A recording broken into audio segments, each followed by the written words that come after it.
내 인생의 사랑은 없다. 당당하게 비혼을 선언한 사내가 내 남자는 내 손으로 쟁취하리라.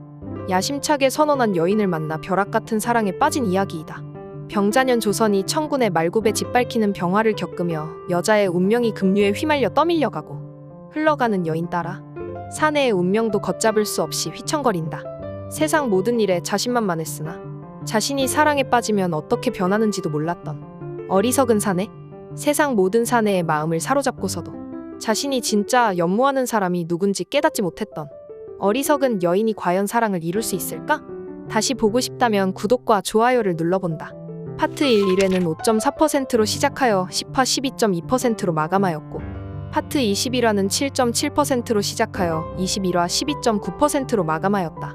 올해 처음으로 7%를 넘긴 MBC 금토 드라마된 동시에 10회에서는 12.2%, 순간 최고 시청률은 14.4%까지 기록하며 빅마우스 이후 MBC 금토 드라마 최고 시청률을 기록하였다. 약간의 공백 후 재개한 파트 2의 13회에서도 바로 10.2%대로 진입하였고 16회에서는 12.0%까지 달성하며 동시간대 경쟁작인 7인의 탈출을 2배 차이로 따돌렸다. 이후 마지막 화인 21회에서 최고 시청률을 달성하면서 유종의 미를 거두었다. 작가는 제작 발표회에서 영화 바람과 함께 사라지다에서 영감을 받았다고 밝혔다. 때문에 바람과 함께 사라지다와 본 드라마는 이야기 구조에서 비슷한 부분이 굉장히 많다. 병자호란을 미국의 남북전쟁으로 치환하고 몰락하는 남부를 조선으로 치환한다면 이 드라마가 바람과 함께 사라지다를 강하게 오마주하고 있다는 것을 알 수 있다. 하지만 단순한 오마주라고 치부하기에는 바람과 함께 사라지다의 설정부터 유사한 대사들까지 지나치게 갖다 쓴지라 사실상 표절 얘기도 나오는 등 꽤나 말이 많다. 이래서 2화가 영화 바람과 함께 사라지다를 조선시대로 옮겨놓은 듯한 느낌을 줬다면 3회부터는 본격적으로 전쟁이 시작되면서 전개가 급속화됐다. 레트 버틀러 역할로 추정되는 남궁민은 이장현의 능글능글함을 잘 살리고 있으며 스칼렛 오하라 역할로 생각할 수 있는 아는 진분의 6일체 역시 4회부터 억센 면모를 보이며 말괄량이 애기씨에서 능동적인 리더의 모습을 제대로 소화했다. 파트 1의 끝인 10회가 끝난 후 네티즌 비판이 있었는데 이장현의 마음을 거절한 6일체의 선택에 대해 극중 내내 이어질 듯 말 듯 하다가 결국 6일체가 다른 남자와 결혼하는 것 같은 뉘앙스를 풍기며 황당한 이별을 그려냈기 때문이다. 일단 파트 2의 10회 분량이 더 남아있기는 하나 워낙 파트 1의 결말에 부정적인 반응이 많은 만큼 이를 제대로 수습할 수 있을지는 미지수다. 결국 파트 2의 시작인 11회 초반 6일체와 구원무가 홀례복을 입고 함께 술을 마시는 장면을 보여주며 혼인이 사실시되었다. 홀례복 고증은 괜찮았지만 그로 인해 실망한 시청자들의 아쉬움을 자아냈다. 12회의 엔딩으로 10회 엔딩이 재평가받고 있다. 12회 엔딩은 10회 엔딩으로 이어지는 스토리로 10회 엔딩이 공개되었을 당시 구디 서브 여주를 여주 첫 만남과 비슷한 연출을 하면서 서브 여주에게 너무 큰 임팩트를 주는 것 아니냐는 우려의 목소리가 나왔지만 12회 엔딩으로 10회 엔딩에 대한 재평가가 이루어졌다. 13회 마지막에서야 드디어 길채와 장현의 만남이 이루어졌다. 하지만 만남까지의 과정은 순탄치 않았고 스토리를 지루할 정도로 길게 끌었다. 마주친 듯 보여도 마주치지 않았거나 마치 장현이 길채를 구하러 온 듯한 장면을 보여주더니 결국 꿈이었다 등 시청자들을 계속해서 낚았다. 또한 길채와 장현의 만남을 고대하던 시청자들에게 각화와의 입맞춤 씬을 보여주는 등 불필요한 씬을 보여주며 보는 시청자들에게 답답함을 유발했다. 그래도 13회 엔딩인 장현의 오열 씬은 보는 내내 가슴이 아플 정도로 애절했다는 호평이 많았다. 당시 강상의 관습을 나타내는 장면이나 복식 고증의 경우 총천연색이 아닌 실제 조선에 가까운 색감과 핏으로 의상을 재현했지만 전쟁이 배경인 드라마치곤 전쟁 관련 고증이 다소 아쉬운 편이라는 의견도 있다. 의병과 근황병의 무장이 흡사하다거나 갑옷과 첨주형 투구를 싸잡아 이르는 갑주를 운운하면서 정작 병사들은 머리쓰개 하나 없는 망건에 상투차림을 하고 있다. 그래도 조선군의 복장은 기존의 검은 포졸복이 아닌 영화 남한산성에 나온 조선군 복장을 그대로 차용했고 남한산성 내부를 지키는 병사들은 일부 장면에서는 환도폐용을 올바르게 하는 장면 또한 보이고 청나라 인물들은 중국어가 아닌 만주어를 사용한다.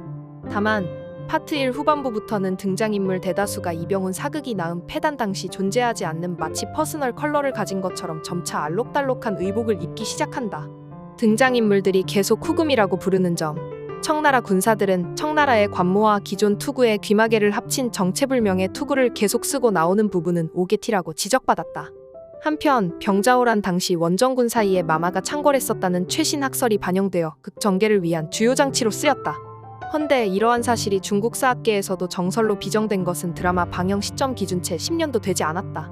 즉 나름 최신 고증에도 충실했다고 봄직하지만 당시 조선 조정의 방첩 능력으로는 정충년 정월해가 바뀌자마자 갑자기 후군이 태도 돌변하여 포를 쏘아대면서 항복을 채근한 연유를 알 수 없었는데 이것을 본 드라마의 주인공이 파악하고 더욱이 세자에게 알렸다는 부분은 역설적으로 상상력의 과잉으로 느껴질 소지도 있다.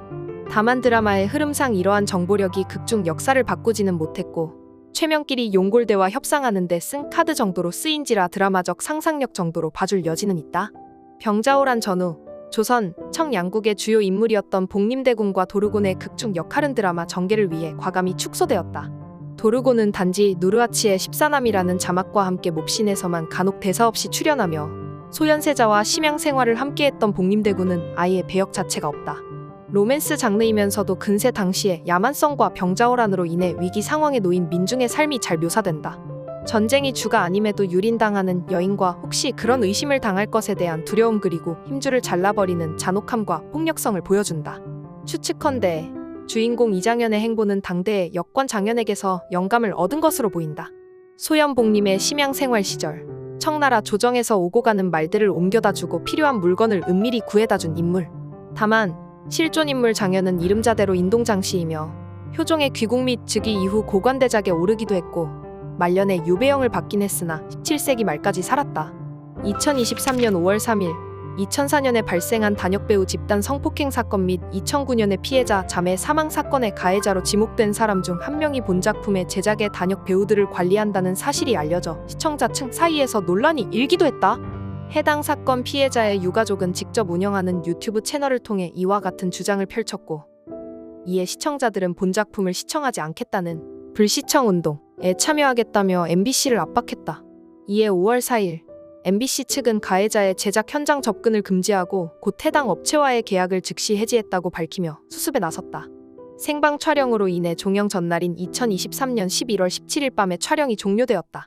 종영 직전 한 달 이상 배우들의 건강을 해치는 수준의 강행군이 계속되어 왔다고 하는데 한 관계자는 애초 30부작의 방대한 기획이었다. 이를 20부작으로 압축했다며 방대한 촬영 분량에 비해 일정이 제대로 확보되지 않은 탓이 크다 고 꼬집었다. 이상이다.